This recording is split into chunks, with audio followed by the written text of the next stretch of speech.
আসসালামু আলাইকুম। আপনারা সবাই কেমন আছেন? কালকে সকালবেলা দেখেছিলাম আমার মুরগিগুলো অনেক কক, কক করছিল। মনে হচ্ছিল যে ডিম পেড়েছে। তো তাই আজকে সকালবেলা চলে আসলাম। আসতে একটু দেরি হয়ে গেছে। রোদ উঠে গেছে। তো আসার পরে গাছগুলো ১ম এ একটু দেখে নিলাম যে গাছগুলো সবকিছু ঠিকঠাক আছে কিনা। আমি এই টবটা একটু পুদিনা পাতা দিয়েছিলাম। তো পুদিনা পাতাগুলো এখনো হয় নাই ভালো করে। তো এখানে আরো কিছু মাটি দিলে হয়তো সুন্দরভাবে হয়ে যাবে। আর হচ্ছে এখন আমি তালাগুলো খুলে দিচ্ছি মুরগির।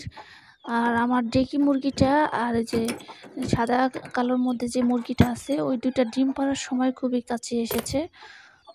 ওরা ক্রসিংও করে। তারপরে হচ্ছে এখন তো ১ সপ্তাহ বা ২ সপ্তাহের মধ্যেই ডিম পাড়ার কথা। তো কালকে দেখতেছি অনেক কক করতেছে। পরে এসেছিলাম, আসার পরে দেখি না ডিম পাড়ে নাই। তো এখন আসলাম, সকাল হয়েছে তো ওদের কিছু খাবার দিলাম। খাবার দেওয়ার পরে দেখি ওরা খাচ্ছে খাবার, আর আমি লাল বানরকে এখনও ছাড়ি নাই। কারণ হচ্ছে লাল বানরকে যদি এখনই ছেড়ে দেই তাহলে কিন্তু ও একদম ঝগড়া করবে ওদের সাথে, তো পরে ছাড়বো। আর আজকে আমি ওদের জন্য যাব, জঙ্গলে যাব ঘাস আনতে, কারণ দেশি মুরগিগুলো ঘাস খেতে পছন্দ করে। ওরা যেহেতু ছাড়া থাকে ওদের জন্য ওরকম প্রয়োজন না, তবে আমার ব্যালকনির মধ্যে যে মুরগিগুলো রয়েছে টাইগার মুরগি, তো ওদের জন্য কিছু ঘাস আনতে হবে। তো আমি এখন ওদেরকে খাবার খাওয়াবো। তারপরে হচ্ছে এই ৪ টা মুরগিকে বাইরে বের করে দিব। আর বাকি যে ডেকি ডুকি আছে ওরা এমনি চলে যাবে। আর বাকি কিছু যেগুলো থাকবে, যেগুলো বলতে এই সাদা মায়াবতী আর লাল বানু ওরা এখানেই থাকবে। ওদের জন্য কিছু খাবার আমি পুরা জায়গাটা ছিটিয়ে দিয়ে যাই, যাতে করে ওরা এখানে বিচতে পারে, বিচলে খাবার পায়। আর এতে করে অন্যরা অন্যমনস্ক হয়ে পড়বে না। যেমন আমি যদি এক জায়গায় খাবারটা দিয়ে যাই এখানে, আ তাহলে কি করবে, এখানে আসবে, খাবে, তো বাকি জায়গা হাঁটাহাঁটি করে বাইরে চলে যেতে চাবে। আর আমি যদি খাবারগুলো চারোদিক দিয়ে ছিটিয়ে দেই, তাহলে ওরা যখন খুঁজবে, পা দিয়ে বিচবে, তখন খাবারগুলো পাবে আর তখন ওরা খাবে। তো দেখেন এই যে ডেকি মুরগিটা, ওর নাকটার দিকে তাকান আর মুখের দিকে তাকান যে কেমন লাল হয়ে গেছে। তো এগুলো হচ্ছে মুরগির ডিম পাড়ার লক্ষণ। মুরগি যখন এরকম নাকে মুখে লাল টকটকা হয়ে যাবে, এমনকি ক করে সারা বাড়ি মাথা করে ডাকাডাকি করতে থাকবে, এমনকি খোপে যাওয়ার চেষ্টা করবে, এমনকি ক্রসিং করবে মুরগির সাথে, অন্য রাতা মুরগি ওকে তাড়া করবে। তো এই কয়েকটি লক্ষণ দেখলেই বুঝবেন যে আপনার মুরগি ডিম পাড়ার জন্য আ প্রস্তুত একদম। তো ওই কয়েকদিনের মধ্যেই ডিম পাড়বে। তো আমার এইটা আর এটা, এই ২ টা মুরগি ডিম পাড়বে। আর এই যে এরা খুবই ছোট। ওদের আগে হচ্ছে সুন্দরী ডিম পাড়বে, তারপরে আবার ওরা ডিম পাড়বে। তো ওদের ৩ মাসও হয় নাই, কিন্তু সুন্দরীর বয়স ৩ মাস হয়ে গেছে, ৩ মাস প্লাস হবে। তো দেখেন ওদের খাবার দিয়েছি, ওরা কিন্তু খাবার খাচ্ছে শান্তভাবে। আর যখন খাঁচার মধ্যে বন্দি করে পালি, তখন এক খাবার ঠিকমতো খেতেও চায় না। আর ওরা যেহেতু ছাড়া থাকে, তো ওদের ধরেন আমি ধানটা দিলাম, ওরা একটু খেয়ে চলে গেল। আবার সারাদিন পর যখন আসে ধানটা দিলে আবার খায়। কারণ সারাদিনে ওরা পোকামাকড় বিভিন্ন ধরনের শাক-পাতা এগুলো খায়। তো ধানটা দিলে তখন ওদের নতুনই মনে হয়। তো এভাবে মুরগিকে আমি আমার মুরগিগুলোকে লালন-পালন করতেছি। তো এখন আমি একজনের সাথে আরকি কথা বলেছি। তো চীনা হাঁসের ডিম আনার জন্য। হয়তো চীনা হাঁসের বাচ্চা আনবো, নয়তো চীনা হাঁসের ডিম আনবো। যেটা পাওয়া যায় সেটাই আনবো। তো এনে ওরা যখন ডিম পাড়বে তখন আবার ওদের ডিমের ভিতরে আরকি চীনা হাঁসের ডিমগুলো ফোটানোর চেষ্টায় আছি। তো দেখি সে এনে দেয় কিনা। তার কাছে আমি টাকাটা জমা দিয়ে দিব। তাহলে সে হয়তো কাজটা দ্রুত করে দিবে। তো আমার ইচ্ছা হচ্ছে এখন এই যে মায়াবতীকে ছেড়ে দিয়েছি, তো মায়াবতীকে ছেড়ে দিয়েছি, তো লাল বানুকে এখন আটকিয়ে রেখেছি। তো দেখি লাল বানুকে আবার আরেকবার এসে বেঁধে রাখবো। তারপরে আবার মায়াবতীকে ছেড়ে রাখবো। এভাবেই আমি করি। একটাকে বান্ধি, একটাকে ছাড়ি। এভাবে না করলে হয় না। কারণ খাঁচার মধ্যে পাখিগুলো মুরগিগুলো থাকতে পারতাছে না। খাঁচার যে ফাঁকাগুলো আছে ওগুলো অনেক বড়, বড়। তো ওই জায়গার থেকে বাচ্চা বের হয়ে যায়। তো ওই বাচ্চাগুলো বের হয়ে চি করে। তো এই যে দেখেন, ওই যে ওকে আবার ঠোকর দিচ্ছেছে। টেকিটার সাথে, মানে ওদের মারামারি থাকে, ওর সাথে থাকবে না হলে ওর সাথে থাকবে, ঠোকরাঠুকরি করেই কম বেশ। এই যে দেখেন, আর আমাদের রাজাবাবু কিন্তু অনেক আগে চলে গেছে। রাজাবাবু ঘরের খাবার খুব একটা কম খায়। রাজাবাবু অনেকটা শুকিয়ে গেছে, কারণ হচ্ছে ওই বাইরেই থাকে সারাদিন। এই যে দেখেন, সুন্দরীও কিন্তু এটার উপরে উঠে গেছে। তো এই যে এই জায়গাটা দিয়ে মায়াবতী এই যে এখানে ওর বাচ্চা নিয়ে বিস্তাছে এবং খাবার খাচ্ছে। তো আমি আবার দরজা খুলতে গিয়ে লাল বানু বের হয়ে গেছে, এখন দোনোটাই বের হয়ে গেছে। তো এখানে আমি লাল বানুকে আটকে থুয়ে যাব, কারণ লাল বানুর বাচ্চাগুলো তুলনামূলক ছোট এবং সকাল এখন যেহেতু ঠান্ডা ঠান্ডা এখনো আছে আবহাওয়াটা, তো তার জন্য লাল বানুর বাচ্চাগুলো দেখেন একটু বেশি লড়াচড়া করতেছে না। তো ওকে বেঁধে রাখবো, ওরে আবার ধরেন 8টা 9টার বাজে এসে আবার ছাড়বো, আবার মায়াবতীকে আটকে যাব। তো এখন একটু আপাতত খাবার দিয়েছি, খাবারগুলো খাচ্ছে। দেখেন লাল বানুর বাচ্চা অনেকগুলো ছিল, 9টা বাচ্চা। তো 9টা বাচ্চা থেকে এখন মাত্র 5টা বাচ্চা আছে, 4টা বাচ্চাই গায়েব হয়ে গেল। তো সামনের বার যখন লাল বানু বাচ্চা ফোটাবে, তখন ওর অনেকগুলো ডিম দিতে হবে, কারণ লাল বানু মুরগিটা কিন্তু অনেক বড় সড়ো, তো অনেকগুলো ডিম দিলেও ভালোভাবে নিতে পারবে এবং বাচ্চাও হয়তো পালতে পারবে বেঁধে, যদি আমি পালি। আমার অনেক শখের ফার্মি মুরগির বাচ্চা দেখেন এখন 3টে আছে, এখানে 4টা বাচ্চাই সুস্থ সবল বড় ছিল, কিন্তু কিছু করার নাই। এই যে মারা গেল, নিয়ে গেল, এরকম হয়ে গেল। তো এখন যেই কটা বাচ্চা আছে, আল্লাহ ভরসা যদি বেঁচে থাকে তাহলে অনেক কয়েকটি মুরগি হয়ে যাবে বড় হলে। তো ওদের আরও 10-15 দিন পারলে হয়তো আর একটু বড় হয়ে যাবে। তারপরে দেখি লাল বানর, এখন শীত তো তাই ভাবতাছি যে লাল বানর থেকে আলাদা করব না, ওই যখন ইচ্ছা করে ছাড়বে তখনই আলাদা করা উচিত, কারণ যে শীত, এই শীতের মধ্যে বাচ্চাগুলো রাতের বেলা তাপ প্রয়োজন। তো এখন ব্যালকনিতে চলে আসলাম।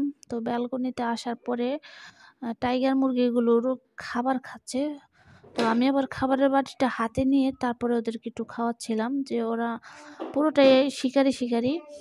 তো ওদের এখনো বাইরে নেওয়া হয় না, অনেক দিন ধরে ওরা খাঁচার মধ্যে। মাঝে মাঝে একটু ব্যালকনি থেকে ছাড়ি, ছাড়ার পরে ওরা ব্যালকনির মধ্যে একটু হাঁটাহাঁটি করে, পাকগুলো উঠোনে ঝাড়া দেয়। তো এটা দেখতে খুব ভালো লাগে, আর ওদেরকে বাইরে নিতে মন চায় মাঝে মাঝে আমার, কিন্তু দেখি একদিন নিয়ে যাব বালুর মধ্যে, তো ওরা একটু গোসল করবে, অনেক দিন হলো ওদের গোসল করা হয় না। তো একদিন বালুর মধ্যে নিয়ে যাব, ছোটোবেলায় নিয়েছিলাম, আপনারা ভিডিও হয়তো দেখেছেন, আমার অনেক আগের ভিডিও আপলোড দেওয়া আছে, যে ছোটোবেলায় ওদেরকে বালুর মধ্যে নিয়ে গেছিলাম গোসল করাতে। এরপর আর ওদের গোসল করা হয়ে ওঠে নাই, কারণ ব্যালকনিতে নিয়ে আসার পরে ওরকম করে হয় না গোসল করা। তো একদিন খাঁচা যেহেতু খালি আছে, একদিন নিয়ে যাব, আপনাদেরকে দেখাবো। তো দেখেন আমি আমার হাত থেকে ওরা খাবার খাচ্ছে, আমাকে এখন আর কোনো ভয় পায় না। ওই যে ওইটা একটুখানি ভয় পায়, ওইটা খুব কম বের হয়। তো ওদেরকে ফাউল পক্সের ভ্যাকসিন করার পরেও ওদের মাথায় কেন যে গুটি বসন্তটা হয়ে গেল বুঝতে পারলাম না। ভ্যাকসিনটা কি সুন্দরভাবে করা হলো কিনা? আমি করেছি ভ্যাকসিনটা, আমি দেখেছিলাম যে মুরগির ডানায় 1 ফোঁটা করে ওষুধ দেয় রক্তের উপরে, বা খুঁচিয়ে খুঁচিয়ে দেয় যেটাই বলেন। তো ওইভাবে দেওয়া হয়েছে, কমপ্লিট করা হয়েছিল। কিন্তু দেশি মুরগিগুলোর ফাউল পক্সের ভ্যাকসিন করেছি, কিন্তু ওদের এখনও কোনো গুটি দেখতে পাচ্ছি না আমি। তো ওদেরটা হয়তো সুন্দরভাবে হয়েছে, ওদেরটা আমি আবার এক এ 1 ফোঁটার একটু বেশি মনে হয় ভিতরে পুশ করে ফেলেছি। তো তার জন্য কিনা বুঝলাম না। তো এখন আমি জঙ্গলে যাবো, যে ওদের জন্য কিছু ঘাস নিয়ে আসি, ওরা ঘাস খেতে বেশি পছন্দ করে। তো আমি চলে যাচ্ছি এখন। তো আফিয়া আর আমি চলে আসলাম জঙ্গলে। তো এখানে বাঁশবাগান ১ম এ। তো এই বাঁশবাগানটা পার হলে ফসলের ক্ষেত, আর ফসলের ক্ষেতের এই পাশে আবার একটু জঙ্গলের মতনও আছে। তো দেখি যাওয়ার পরে কি ধরনের ঘাসটা পাওয়া যায়। তো ওদের জন্য একটু নরম কচি দেখে ঘাস আনতে হবে, যাতে করে ওরা খেতে পারে।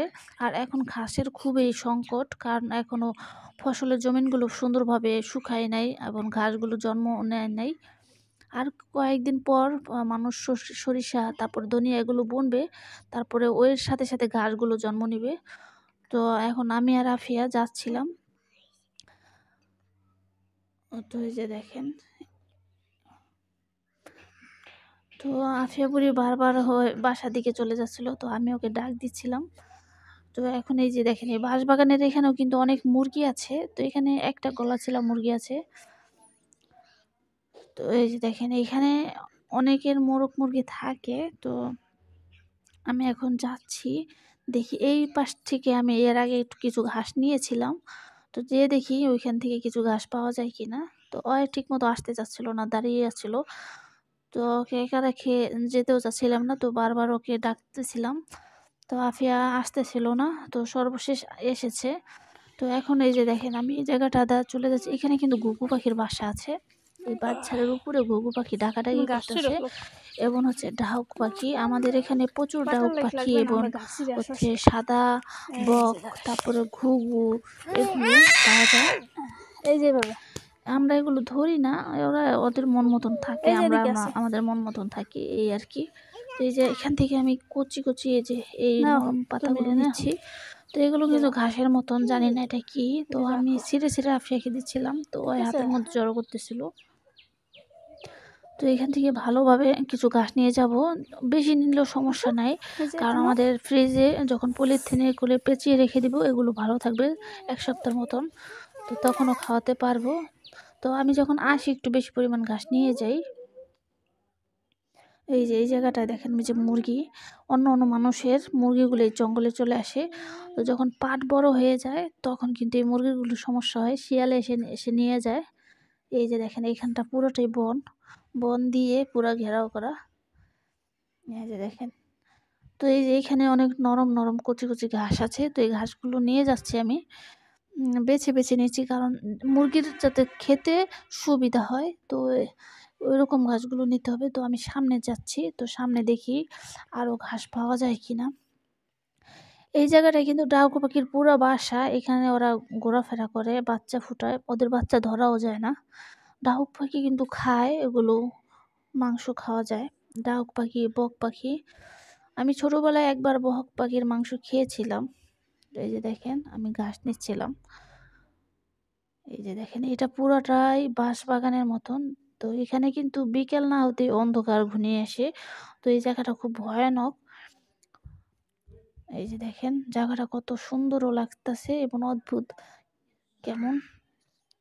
তো এখানে ঘাস ওইরকম নাই, লতা পাতাটাই বেশি ছিল।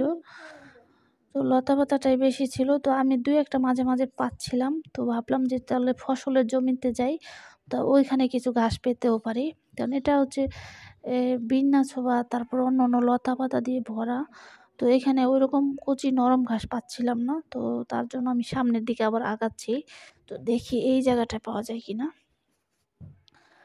তো এখানেও দেখি আম গাছ আছে, তারপরে পেয়ারা গাছ, তারপর চালতা গাছ, নানান ধরনের গাছ, গাছ দিয়ে পুরো ভরভর। এখানটা হাঁটতেও আমার ভয় লাগতেছিল, কারণ এখানে সাপ সুপ থাকতেও পারে। তো এখানে মানুষ হাঁটা চলা করে, যার কারণে একটা পথ তৈরি হয়ে গেছে, যে হাঁটাহাঁটি করে মানুষ, ওইটা বোঝা যাচ্ছে। তো আমিও সুন্দরভাবে এখান দিয়ে আসতেছিলাম। তো হঠাৎ দেখি সামনে কি সুন্দর ঘাস, তো ঘাস দেখে তো মন ভরে গেল। তখন আমি চিন্তা করলাম যে তাহলে এখান থেকে কিছু নরম ঘাস নেওয়া যায়। তো এই ঘাসগুলো আবার যারা গরু পালে তো তাদের গরুকে খাওয়ায়। তো এখান থেকে কিছু সুন্দর সুন্দর ঘাস নিয়ে গেলাম। এই যে দেখেন কি সুন্দর কচি কচি নরম ঘাস।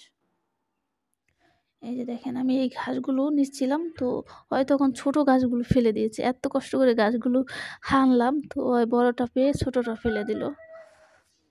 তো এখন আমরা বাসার উদ্দেশ্যে রওনা দিলাম, যে বাসায় চলে যেতে হবে, কারণ ওইদিকে আবার মুরগিগুলো বেঁধে রেখে এসেছি, তো ওগুলোকে আবার ছাড়তে হবে, পানি দিতে হবে।